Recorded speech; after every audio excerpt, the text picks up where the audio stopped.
Hello, I'm Lorraine, and this is the story of my daughter Louise. We are from a small island called Jersey, which is in the English Channel off the coast of France. We didn't realise that there was anything particularly wrong with Louise, because she always enjoyed climbing on her climbing frame and was very good at hanging from her monkey bars. So there was no clue as to what was to come. We knew she was flexible, and she positively enjoyed gymnastics, which she excelled at for obvious reasons. It was only after one training session, the coach came up to me and said, "Louise has just dislocated her shoulder, but it's okay, it's gone back in again." I knew that wasn't right. So I asked Louise about it, and she said, "Oh Mum, it happens all the time. I just put it back in again." So I decided to take her to see a specialist, and I explained this to him. He examined Louise and asked several questions, pulled at her skin, and then he asked me, "Have you ever heard of Ehlers-Danlos syndrome?" Of course I hadn't. He explained what it was, that she would have joint hypermobility, stretchy skin, but not to worry, it wasn't too serious. But as she began to grow, she started to have more issues with her joints. On this occasion, we thought she had subluxed a vertebra in her neck, but fortunately that wasn't the case. On a trip to Lapland, I gave Louise a big hug, and I dislocated her shoulder. She's had numerous issues with her ankles, her knees. She regularly dislocates her thumbs, particularly if she's using scissors, which scares the living daylights out of her friends at school and the teachers.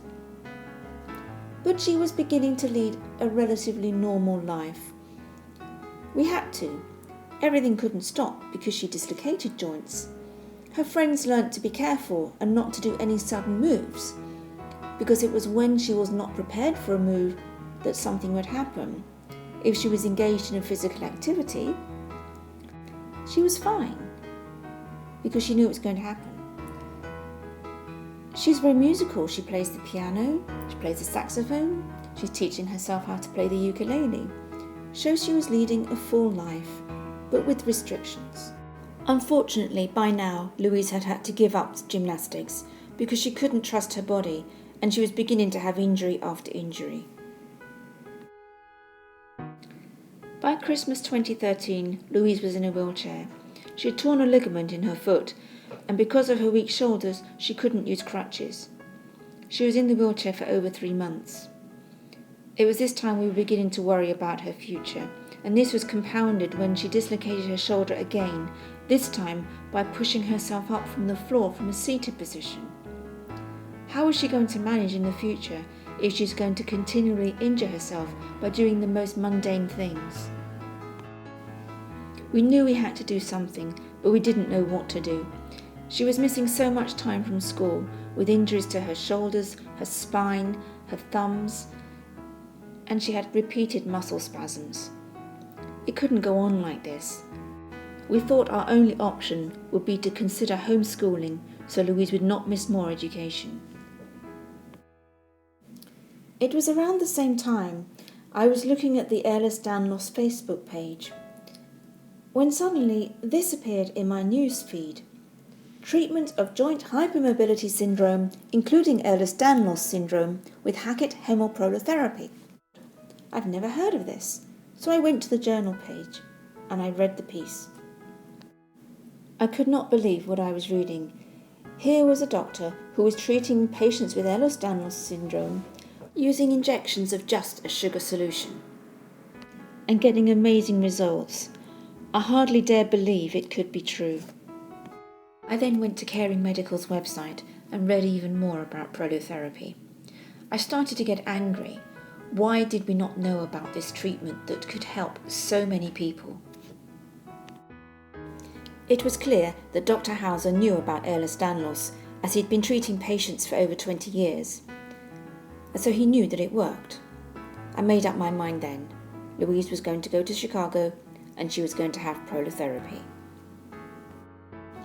I would look away now if you are squeamish, because the next video shows Louise having the treatment on her back. It's brutal. She had to have conscious sedation. But what a brave girl. I was staggered. She wasn't too happy afterwards, however. But never mind, it was all for a good cause. Before we left for home, we went back to thank Dr. Hauser, and here he is, putting a pin on the map of Jersey with Louise. He's not always dressed like that, by the way. This was especially for Halloween, when all the staff joined in the fun.